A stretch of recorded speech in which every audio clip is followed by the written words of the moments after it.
Recruiter Nation. Start that over. Thank you for tuning. Oh my gosh. Okay. All right. And just smile. Try to look decently attractive. Okay. Recruiter Nation, hi. Thank you for tuning in today. We have Greg on the line. He has over 28 years. Yes, I said that right. 28 years of recruiting experience and then 20 years of coaching within recruiting.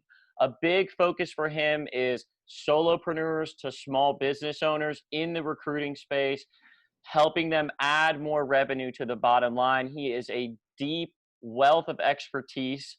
So without further ado, Greg, if you could, I would love for you just to share kind of what your journey has been in recruiting and kind of what you're working on a little bit now. And then Sure. from there, we'll dive into all the great things you got going on. All right. I'm glad to share my story always. Going to go back to the beginning. Actually, my first calling in life was to be a priest. I went to an all-boys Catholic seminary, and then my sophomore year, I got out a dictionary, and I looked up the definition of the word celibacy, and that ended my calling to the priesthood. So from there, I needed a completely, new path, and wound up like so many others.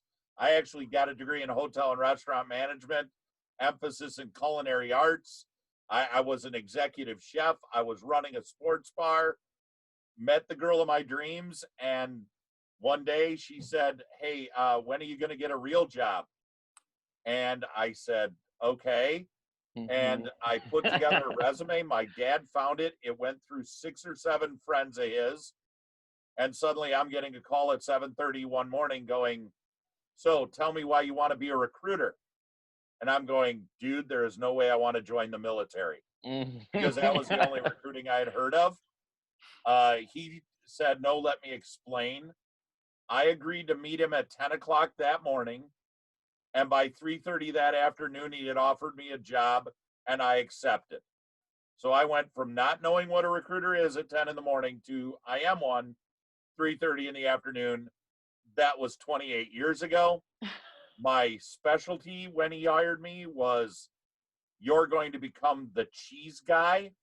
So I have done the majority of my recruiting over the years for cheese companies. Now, the fact that I sit in Wisconsin and I'm a huge Packer fan, there's a lot of obvious synergies there. I fell into training by accident. People just asked me, "How do you do it?" Because I was consistently outbilling, other people. And I said, "Well, this is how I do it." And they're like, "That's different." And one thing led to another, and it's been word of mouth to now, a little almost 2 years ago, I joined the Next Level team and became president of Next Level Coaching and sit as a senior network advisor for Sanford Rose. And here I am talking to you. So Yeah, that was the really condensed version, by the way. Yeah. There's so much more. A lot of people probably on this may not be familiar with Next Level and Sanford Rose. So do you want to just kind of, explain those a little bit so they understand? Sure. Next Level Exchange is the largest recruiting training company organization here in the U.S. It's based out of Dallas, and literally it's a wonderful platform. If you've never looked at the website, go check it out, Next Level Exchange. But it's geared for everything from I'm a entry-level SDR, sales development rep, trying to figure out how to set appointments for something, to I'm the owner of a firm. They always have all of the best trainers. Over the years, they've recorded, their material, and it's all there in a library. There's new episodes coming out every month. Sanford Rose is a network and place built for search firm owners. It's the idea, it's not a split network, it's not that. It is a place for owners who have realized, I like being in business for myself, but not by myself. So Sanford Rose gives them everything. We take care of everything that stops them from focusing on production. So full-time Marcom staff, legal staff, IT staff, training, personal coaching with people like me, back office solutions, all of that is under one roof so that you can, you can focus on growing a business, not how do I become a trainer. So that's NLE and SRA in a nutshell. Awesome. Thank you. I want to dive deeper into like growing a business, because obviously like you are incredibly seasoned, very well trained, super knowledgeable about how to set up a recruiting business in a way that like you can actually grow it. So are there any like words of wisdom around that? Anything you want to share with the audience? Oh boy. Okay, great. So we've got the next 6 hours and I'm going to answer this question. I know, right? Yep, I know. We're just going to do the slight overview, guys. Well, the reality of it is, okay, here's the simple reality. The thing that always stops anyone who starts to have success in this business from taking it to the next level is time. You are limited by time. Everybody says, hey, to be successful in this industry, you've got to work 50, 60 hours a week. And that's great when you're single and don't have children or any kind of other life. You can do 50 to 60 hours week after week after week after week. Eventually, though, that stops being reality. So you've got to add people to a team to give you more time. And it really is finding a human being who can truly do all of the parts of recruiting at an extremely high level is unbelievably rare. Someone who can actually do new client development, close deals, negotiate contracts, go find candidates, manage the entire process, do the research, do the admin. Okay, you're trying to put like 6 human beings into one body. How often do you really find a person that has all 6 of those things? So you've got to have a team-based mindset. I do what I do best. Hire somebody else to do the part I need more time with. I need you. Most people start out hiring what they call a recruiter. I would call them a project coordinator. Hey, I need you to go recruit. I need you to come up with a list of people and go tell a story. And so you need that time. So you start to put that person into place. Then you realize, okay, now I'm doing all of client management. So now I don't have time to do new business development because I'm just trying to keep up with the clients I've landed. Well, then now I have to hire someone to do new business development for me. And so, and it continues to grow like that. Plus, you want to at least, I've always wanted to, when you grow a firm, I want it to be a place where someday it's not just me.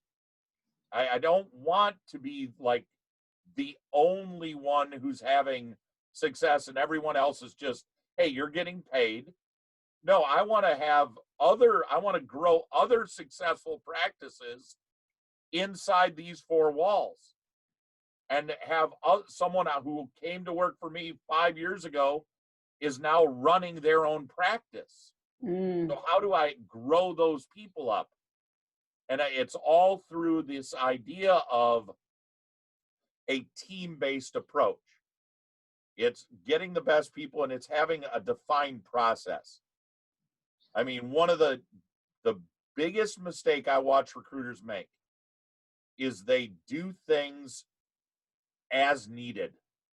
They don't have this is what I do at this point in the process every single time because it's the right thing to do. Everybody does. I absolutely hate the word urgency.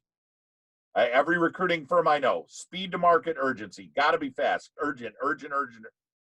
And all that does is create an environment where cutting corners suddenly becomes acceptable. It's okay to cut corners as long as you're fast. This is urgent, so it's okay. I think you need to replace the word urgency with the word purpose. You do everything on purpose. What is the purpose of what I'm doing next? Then do it that way. Do it to accomplish that purpose. I warned you it was going to take 6 hours to answer the question. If you want me to shut up at any point, just No, keep kind it. of interrupt me, because otherwise I really will talk for 17 hours about this topic That is what without we coming want. up for air. Yeah, that I love it. So let's talk a little bit about the team building, and just keep going on the diatribe you're on right now. I think it's landing in a million different ways, because I even tell people urgency, and you're talking about a little bit more systematic approach of what needs to get done now. So Well, share more, basically. sure. Well, the whole idea, okay, here's the thing about recruiting. When you have any client, I don't care what kind of deal you negotiate with them, whether it's a contingent deal or a retained deal or some kind of blend of the two with a little bit of money up front. When you tell a customer, I'm accepting this search assignment, because so many of us do contingency work, and because contingency has been such a huge part of the recruiting industry for decades, we as recruiters have come to the belief that because it's contingency, because I'm not getting paid unless I'm successful, I have the right to ignore things if I want to. I don't like this search. I think it's going to be too hard. I think you're asking me for a purple squirrel. Well, it's a contingency search, so I don't have to do anything if I don't want to. Mm-hmm. And you wind up, all you do is keep alienating clients. If instead you say, you know what, here's the deal. I just agreed that I'm going to take this search assignment. So what I've done to you, regardless of the structure of how we're getting paid, I've just committed to you, Mr. Client, to line up 100 unique people that all could be candidates for this job. I'm agreeing to call them all twice, email them all twice. And when I'm done doing that, I'm either going to have a short list of candidates for you to interview and hire from, or I'm going to have enough real data for you to make changes so I can go create the short list. But how many think about this? What do most recruiters brag about? I once made a placement calling only one candidate. I just did a $50,000 deal and I only called 4 people. We're always trying to find a way to get someone hired on the least amount of work possible, instead of just saying from the beginning, no, this is hard. What I do requires X amount of effort, so I'm just going to go do that. Well, if you adopt that philosophy, I'm agreeing to do the work. Okay, well, if I'm going to call 100 people 2 times, I just limited how much I can do as one person. Yeah. So I have to start bringing in other people to do the volume it takes. And even with all of technology, this is the advantage of being more professionally mature. I don't want to admit that 28 years is making me old. What are you talking about, Greg? You look fantastic. No gray hairs at all. No, none whatsoever. But when you look at all of this, okay, let's truly think about this. I've been in this business 28 years. When I came into this business 28 years ago, if you were a $200,000 biller, you were a good recruiter for that office. $200,000 puts you at the top of the pile. Here we are 30 years later almost, with all the advancements in technology, the internet, LinkedIn, Zoom Info. What do we talk about 30 years later? If you do $200,000, you're still a big biller. You're still the top of the pile. With all the advancements in technology, why hasn't that number become 400,000? Right. Mm-hmm. It's because we didn't take the technology and say, but we still have to do the work. This is a relationship-driven business. Mm-hmm. You have to talk to people. If you're not on the phone having live conversations and meaningful conversations, you really think someone's going to make a life-changing event? I'm switching jobs. Yeah. That's a major life decision. and I'm going to do it based on the emails and the texts you send me, you've got to talk to people, and that takes time. And we're so taking those pieces apart. The same thing with client development. We're selling a service, okay? When people buy services, they don't buy the service. They buy the person delivering the service. You don't pick your lawyer because he's a lawyer. Just pick him. No, you talk to that lawyer and you believe that lawyer can solve your problem. If they can't, you don't want to, you're looking for someone else. We've got the same issue. We're a service provider. People buy services from people, which means I have to talk to them to make the sale. Yeah. I don't have time to do 50 prospecting calls. I've got to have someone out there trying to get me on the phone to schedule appointments for me. This is one of those things where Wall Street, all these other service companies use a bird dog, SDR, lead generator, whatever you want to call them. They use them all the time incredibly successfully. Most of us have seen the movie Boiler Room. The guy, Recco, and everybody's diving for the phone. Why does a recruiting team not have an SDR, that lead generator, that SDR? Yeah. So what I'm really hearing, because like Greg, there was just so much valuable information provided right there. So what I'm really hearing is time. Time is one of those resources that's limited, and that choosing to leverage your time by bringing in someone to support in lead gen is one strategy, one way to actually leverage your recruiting business and grow it. The other key, really key thing that I heard, actually there were several, so lots of key guys. One of the most important things I heard was relationship. Everything in recruiting is about relationships, relationship with your clients, relationships with your candidates. It's really about taking the time to get on the phone with people, connect, and to truly make the time to do that. The other key is sure, we've all had deals that have been amazing. If you're new to recruiting, yes, it happens. But fundamentally, the point you've driven home is there's a lot of other work that's occurring all the time. All the time. Yes. There's so much work in this business, and especially every single thing you do that touches a client should make that client go, wow, this is at a level I don't get from other recruiting agencies.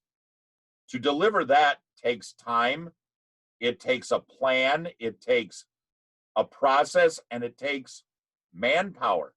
And it's not a lot of time, but we forget how truly lucrative. I mean, please, somebody truly tell me another career you can have that doesn't require either 3 years of law school, 7 years of med school, that pays as well as we do, and it's legal. What else is there? Okay, you could be a stockbroker. But how many other careers do we have that offer this level of income? I know. And then you still try and cut corners on it. Yeah, and if you enjoy, I enjoy connecting with people. I used to be a therapist. This was a perfect transition for me. No, it really is. I love people. You know what the difference is? Yes, it's a major change, but it's a major change in the positive. People don't come into therapy because they're stoked to be in therapy. They're coming in therapy because something's not right.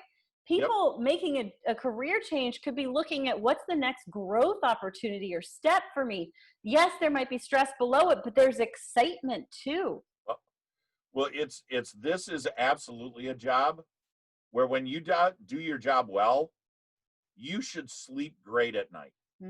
You have positively changed someone's life. And I mean, I can look back now with 30 years of hindsight, and I can see the guy who I placed as a cheese plant HR manager in Lena, Wisconsin. And yes, it's as small as it sounds. And today he's the chief operating officer of a multi-billion-dollar cheese company. And I found him in Arizona. All of that has happened because of what I did 26 years ago. Mm. Do you think he's having a better life because of the call I made? I'm betting he is. I mean, I Matter would of say fact, I know he 100. is because he tells me about it. Yeah, But it's I I love it, Greg. I love it. I'm really curious on your thoughts of contingent versus retained search. I have been running my own small firm for a while. Lord knows I've got my thoughts on it. Mhm. So I'm curious how you view and think about it. And you know, partially from when you negotiate a deal, or you know, when you're working with Sure. you know, recruiters and you're helping them do it. You know, pros, cons. You've been doing it so Sure. long and been around it so long. I'd love to hear your thoughts. Okay, I'll give you my simple opinions on where it all starts. The number one thing we need to do is actually make a placement. Okay. For us to do that, the odds significantly increase every time we know we have someone who is seriously trying to fill the position. They're counting us to fill the position. I have always been willing to, I will take less overall to increase my odds of actually getting paid. So I would much rather, and I can do the math for you because I've studied this stuff my whole life. The national average for contingent search is you are going to fill 31% of the contingent orders you work on. If you get at least $1,000 up front for starting a search, the odds of you filling that search are 72%. So if I have 10 searches I'm going to award you, I'm going to give you all 10 searches at 30% on a contingency basis. You're going to fill 3 out of the 10, 31%, it's 30. Okay? $30,000 pop, it's 90 grand. Same 10 searches, going to give you $1,000 up front and only 20%. But now you're going to work the searches and fill 72%, 7 out of the 10. $20,000 a pop, it's $140,000 plus the 3 grand I made on the 3 I didn't fill. You had to work all 10 jobs. The contingent scenario, your deposit slip says 90,000. The retained engagement slip with just $1,000 up front says 143,000 on it. Which deposit slip do you want to take to the bank? Mm-hmm. I mean, it's about getting paid. So I have always offered clients options. I mean, I could spend an hour talking about negotiating tactics alone. As a matter of fact, I do in a lot of my webinars. I spend an hour on this topic. But the buyers want options. Okay, so give them an option they're used to, contingency. Then give them something else that puts more odds in your favor. Even though it's less overall, you stand a better chance of collecting the money. So, Don, we have 2 pricing programs we work with here. The first one is a straight contingency program. I charge 27% of someone's first year base salary. I only bill on base salary. With this program, I offer a 1-year replacement policy. So you're protected the first year they're there. And I guarantee you're going to have either a short list of 3 people or a detailed market analysis explaining why we don't. You're going to have that on your desk in 30 days. Or we have plan B, which quite frankly, most of my clients choose. I charge $5,000 up front to begin the search. I then only charge you 23% of their first year base salary, and I deduct the $5,000 from the invoice. With this program, I offer a 5-year replacement policy. So you're protected the first 5 years they work at your organization.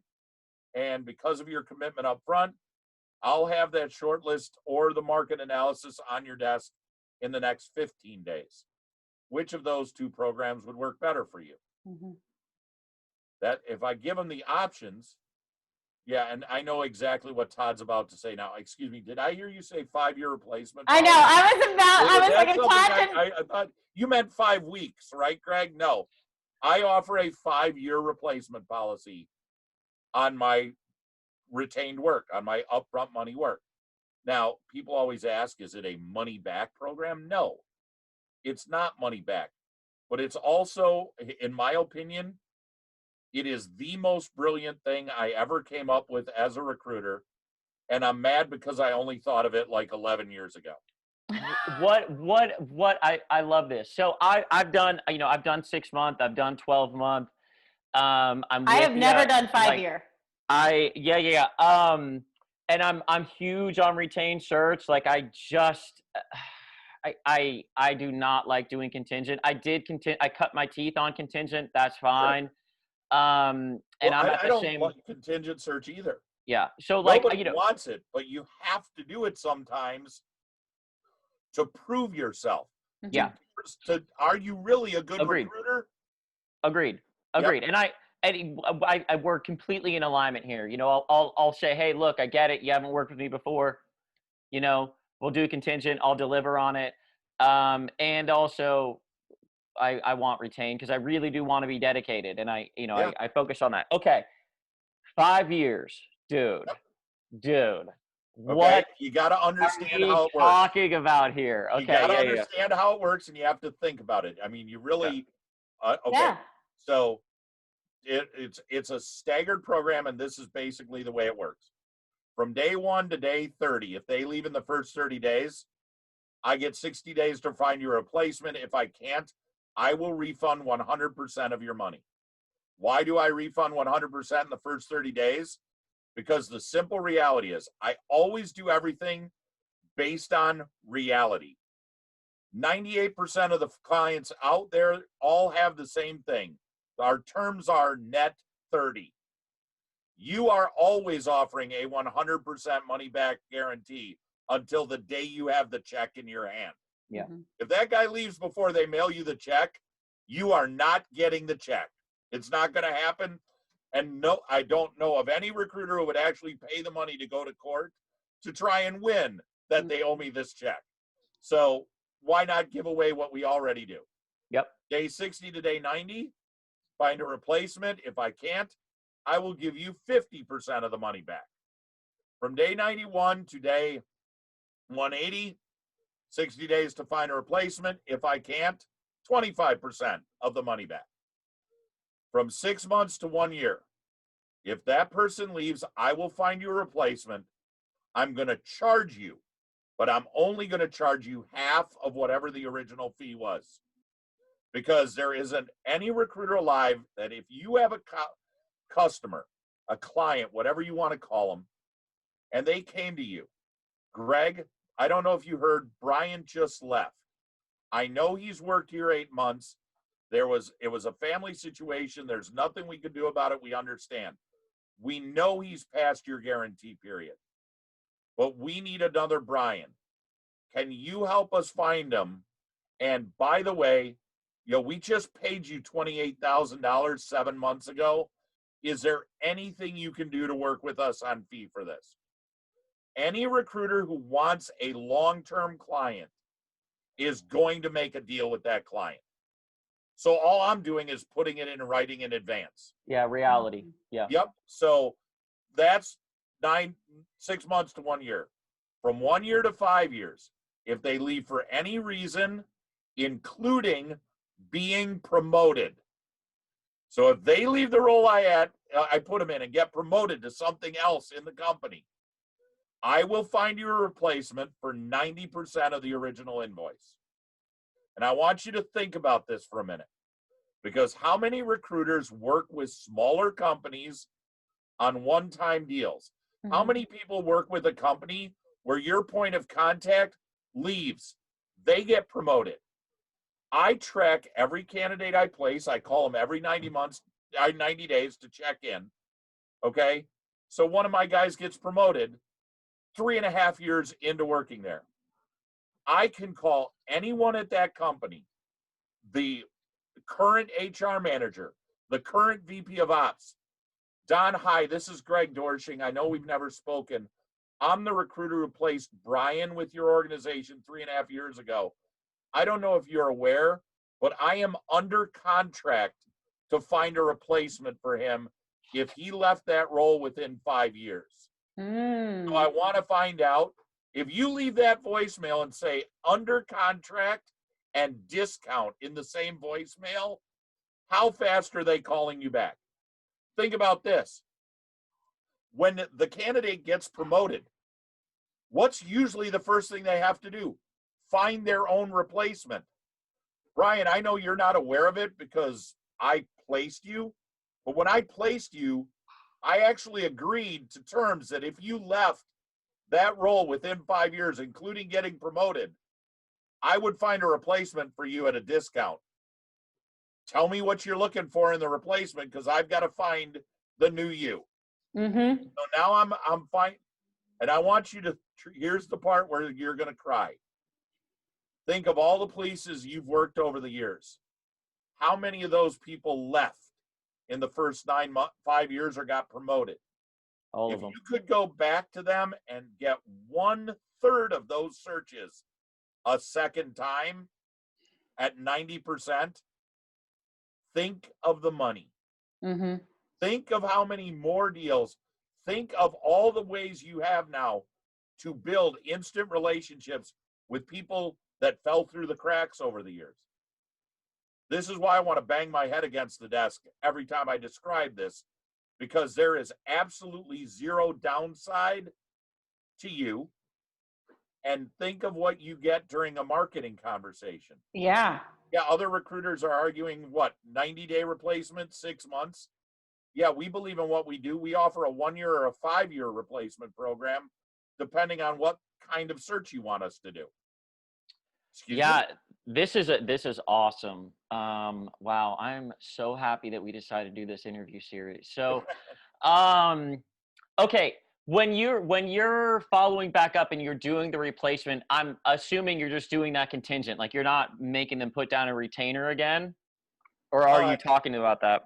Oh no, if they do it again, they put down another retainer. Okay. They pay me the retainer again, and I say, whatever this is, we're going to take it. It's only going to be whatever the salary is. I'll do the calculations. 90% of that is what you'll be paying me, and I'll deduct this retainer from that invoice. So you are Got it. going to pay less than you should. So you redo the contract because I'm assuming for that candidate you're going to do another 5-year Yeah. guarantee. Yep. Yeah. Absolutely. Yep. Greg, this is brilliant. This is literally like what I hear from this is one, you're remaining in contact. You're keeping, can't talk. You're keeping a relationship going with all of your placements. You're Yeah. also setting yourself up with a strategy. Of course, you've been like, why didn't I think of this sooner? I'm like, why didn't any of us think of this sooner? This is fantastic. Yeah. Sorry. Yeah. I mean, it's one of those things. And this is where I get in trouble with a lot of recruiters, because this is the exact opposite of what has been hammered in my head 20 years ago. Too much of recruiting has been built around the idea of, I don't care what happens. Once I make this one deal, I am not giving a dime of this money back. Mm-hmm. Even if it means it's going to cost me millions of future revenue I could earn, as long as I don't give this check back, that's all I care about. And we've been so focused on holding on to the little bit we have, we forget about this. It's so hard to build clients. Why wouldn't you be willing to give a little to gain a lot? It's literally, in my head, it's the difference between coming at this industry from a place of abundance or coming at this industry from a place of scarcity. Mm-hmm. If you really look, honestly, if you sit and look at most of the rules in recruiting, the rules in recruiting were built on preventing the 1% that could go wrong from ever happening. Instead of focusing on the 99% of the time when things go right, let's do it that way. And when 1% happens, it happens, move on. Mm. Greg, do you do that for C-level, VP, manager, individual Okay. contributor. When would you recommend someone use that? I do the 5-year replacement program anytime you're willing to give me money up front for any salary above $75,000 a year. Because here is and again, this is just my truth. At $75,000 a year, even if I had to settle for 20%, which I hate, but even if I had to, $75,000 at 20% is $15,000. In your life, Todd Dorsey, have you ever seen a check for 15 grand you do not like? Seriously. Never. No, Yeah. exactly. So Yeah. why, if that's what it is because it's a good client, if that's what it is, I would do 20% all day long. If I'm the only recruiter working on the assignment, you're giving me money up front every time I do it. Do you know what the recruiting fees are in Australia? Recruiting direct hire fees in Australia are 6%. Do you know why it's 6%? Because 85% of all hiring in Australia is through a recruiting agency. So if you knew you were going to make 85% of the placements you worked on, 6% would be totally fair. We are going to fill 30%.